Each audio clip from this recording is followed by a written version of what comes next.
आज के इस खास विश्लेषण में हम आधुनिक इतिहास के सबसे खौफनाक और बारीकी से प्लान किए गए आतंकी हमलों में से एक की गहराई में उतरने वाले हैं।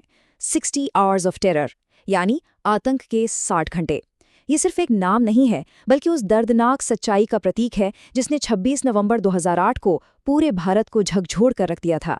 आज हम सिर्फ फैक्ट्स को रिपीट नहीं करेंगे, बल्कि ये समझेंगे कि आखिर ये सब प्लान कैसे हुआ, इसे अंजाम कैसे दिया गया, और सबसे अहम बात, इसके बाद हमारी नेशनल सिक्योरिटी में क्या बड़े बदलाव आए। इस पूरी घटना को अच्छे से समझने के लिए हमने इस विश्लेषण को 5 हिस्सों में बांटा है। पहला, आतंक की शुरुआत। दूसरा, इसके पीछे की वो खौफनाक ट्रांसनेशनल प्लानिंग। तीसरा, शहर की घेराबंदी और पुलिस का रिस्पॉन्स। चौथा, ऑपरेशन ब्लैक टॉर्नेडो। और पांचवा, इसके नतीजे और हमारे सिस्टम में हुए बदलाव। तो चलिए बिना वक्त गवाए पहले हिस्से से शुरुआत करते हैं। Terror strikes Mumbai, the ticking clock begins. तारीख थी 26 नवंबर। शाम का वक्त था और मुंबई हमेशा की तरह अपनी आम रफ्तार से दौड़ रही थी।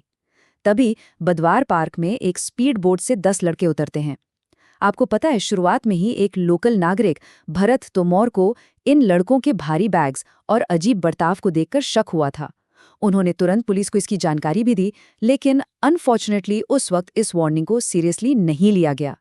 और फिर ये आतंकी अलग अलग गुटों में बंटकर सीएसटी स्टेशन और लियोपोल्ड कैफे जैसे मुंबई के सबसे बिजी इलाकों की तरफ निकल पड़े। 58 ये सिर्फ एक नंबर नहीं है। छत्रपति शिवाजी टर्मिनस पर इस्माइल खान और अजमल कसाब ने जो अंधाधुंध गोलियां बरसाईं, उसमें महज 1 घंटे के भीतर 58 मासूम लोगों ने अपनी जान गंवा दी। जरा सोचिए, तबाही कितनी बड़ी हो सकती थी अगर वहां मौजूद रेलवे अनाउंसर विष्णु दत्ताराम ने अपनी जान की परवाह किए बिना लगातार अनाउंसमेंट करके यात्रियों को स्टेशन खाली करने की चेतावनी ना दी होती। अब यहाँ एक बहुत बड़ा सवाल उठता है कि इतनी भारी मात्रा में हथियारों के साथ ये आतंकी हमारे शहर के अंदर घुसे कैसे? इसका जवाब हमें दूसरे हिस्से में मिलता है। Planning the unthinkable, the transnational plot. असल में इस पूरी प्लानिंग के पीछे एक ही इंसान के 2 चेहरे थे। एक तरफ था अमेरिका का ड्रग डीलर दाऊद गिलानी और दूसरी तरफ था उसका नया रूप visa consultant David Coleman Headley. Pakistani खुफिया एजेंसी आईएसआई ने दाऊद की पहचान बदलकर उसे हेडली बना दिया था। अपने दोस्त तहव्वुर राना की वीजा कंपनी की आड़ में अपने अमेरिकी पासपोर्ट का फायदा उठाकर उसने बिना किसी शक के मुंबई के समुद्री रास्तों और अहम लोकेशंस की पूरी रेकी की थी। जब टारगेट्स तय हो गए तो आतंकियों को तैयार किया गया। ज़कीउर रहमान लखवी के नेतृत्व में एक ऐसी ट्रेनिंग शुरू हुई जिसके बारे में सुनकर ही रूह कांप जाए। दौराए अम्मा, दौराए सुफा, दौराए खासा और दौराए रिबात। ये सिर्फ नाम नहीं थे, बल्कि नफरत भरने वाला एक भयानक ब्रेन वॉश था। आपको जानकर हैरानी होगी कि दौराए खासा की ट्रेनिंग इतनी सख्त थी कि इन लड़कों को 60-60 घंटों तक भूखा रखकर पहाड़ों पर चढ़ाया गया। इसी एक्सट्रीम फिजिकल और मेंटल कंडीशनिंग के बाद मिशन के लिए इन 10 लड़कों को चुना गया था। इन खौफनाक तैयारियों को समझने के बाद आइए वापस उसी रात की अफरा तफरी पर चलते हैं। हमारा तीसरा हिस्सा है siege and police response, the city under fire. उस रात तक शहर में पूरी तरह दहशत फैल चुकी थी।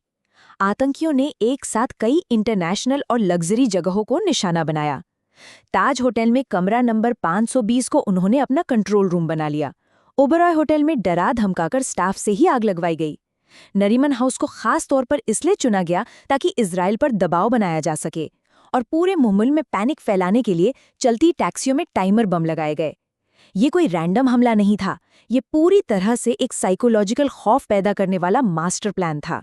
और इस खौफनाक रात में एक अनजाने फैक्टर ने हालात को और भी बिगाड़ दिया। उस समय जो मीडिया का लाइव टीवी ब्रॉडकास्ट चल रहा था, वो अनजाने में ही पाकिस्तान में बैठे आतंकियों के हैंडलर्स के लिए रियल टाइम इंटेलिजेंस का काम कर रहा था।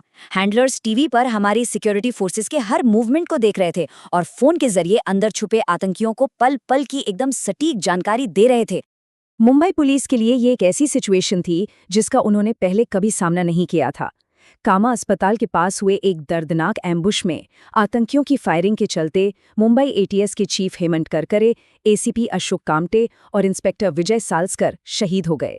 लेकिन इस पूरी घटना में हेड कांस्टेबल अरुण जाधव का जिंदा बचना एक बहुत बड़ा टर्निंग पॉइंट साबित हुआ।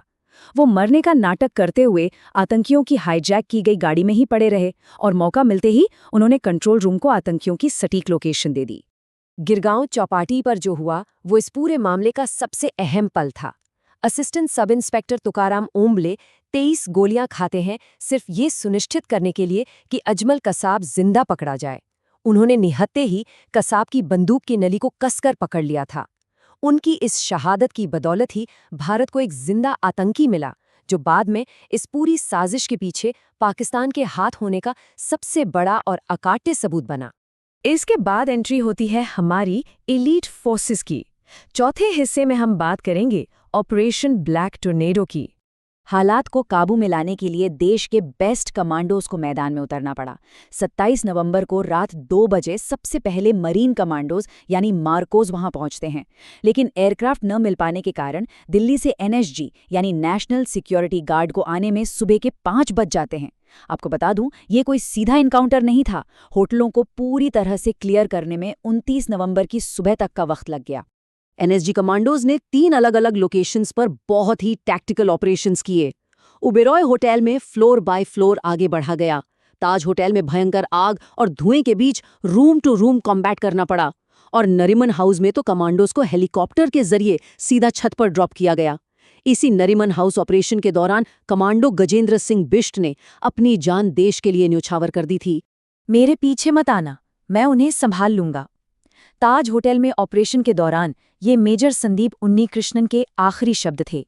जब उनके एक साथी कमांडो को गोली लगी तो उसे कवर देते हुए मेजर संदीप अकेले ही आतंकियों से भिड़ गए। दुश्मनों को खदेड़ते हुए उन्होंने जो लीडरशिप और बहादुरी दिखाई वो हमेशा याद रखी जाएगी। 166 घंटों तक चले मौत के इस तांडव में कुल 166 निर्दोष लोगों ने अपनी जान गंवाई और 300 से ज्यादा लोग गंभीर रूप से घायल हुए। यह सिर्फ एक शहर या एक देश का नहीं, बल्कि पूरी इंसानियत का एक बहुत बड़ा नुकसान था। जाहिर है, इतनी बड़ी त्रासदी के बाद हमारी नेशनल सिक्योरिटी में बड़े बदलाव होना तय था। हमारा 5वां और आखिरी हिस्सा इसी पर फोकस करता है, आफ्टरमैथ एंड सिस्टमिक चेंजेस। देखिए, ये मानना होगा कि हमले से पहले कुछ बहुत बड़ी खुफिया चूकें हुई थीं। 2006 में नौसेना द्वारा समुद्री गश्त रोक दी गई थी। उससे भी बड़ी बात, अमेरिका ने लश्कर के जहाज अल हुसैनी के कोऑर्डिनेट्स भारत को दिए थे, लेकिन उन पर कोई ठोस कार्रवाई नहीं हुई। इन्हीं सिस्टम के फेलियर्स का फायदा उठाकर हथियारों से लैस ये आतंकी बिना किसी रोक टोक के मुंबई में दाखिल होने में कामयाब हो गए थे। लेकिन 26/11 ने हमें बहुत कुछ सिखाया। इसके तुरंत बाद सिक्योरिटी सिस्टम में भारी बदलाव किए गए। आतंकी गतिविधियों की जांच के लिए 31 दिसंबर 2008 को ही नेशनल इन्वेस्टिगेशन एजेंसी यानी एनआईए बना दी गई। और क्योंकि इस हमले में एनएसजी को पहुंचने में देरी हुई थी, इस कमी को दूर करने के लिए देश के कई बड़े शहरों में एनएसजी के नए हब्स बनाए गए, ताकि अगर फ्यूचर में कभी ऐसी नौबत आए तो हमारे कमांडोज तुरंत वहां पहुंच सकें। और उस एक जिंदा पकड़े गए आतंकवादी का क्या हुआ? उसी एक आतंकी ने पूरे इंटरनेशनल नेटवर्क का पर्दाफाश कर दिया। हेड कांस्टेबल अरुण जाधव की गवाही और बाकी सबूतों के आधार पर अजमल कसाब पर ट्रायल चला। 2010 में उसे सजा सुनाई गई और 2012 में उसे फांसी दे दी गई। ये सिर्फ एक आतंकी का अंत नहीं था, बल्कि दुनिया के सामने उस पूरी खौफनाक साजिश का पर्दाफाश था। तो इस पूरे विश्लेषण के बाद एक सवाल है जो हमें खुद से जरूर पूछना चाहिए। 26/11 ने हमारी नेशनल सिक्योरिटी के पूरे ढांचे को बदल कर रख दिया, ये सच है। लेकिन क्या आज हमारे बड़े शहर किसी नए और शायद अदृश्य खतरे को रोकने के लिए सचमुच पूरी तरह तैयार हैं? 26/11 हमें हमेशा ये याद दिलाता रहेगा कि सुरक्षा के मामले में जरा सी भी चूक कितनी भारी पड़ सकती है। इस विश्लेषण में हमारे साथ जुड़ने के लिए आपका बहुत बहुत धन्यवाद।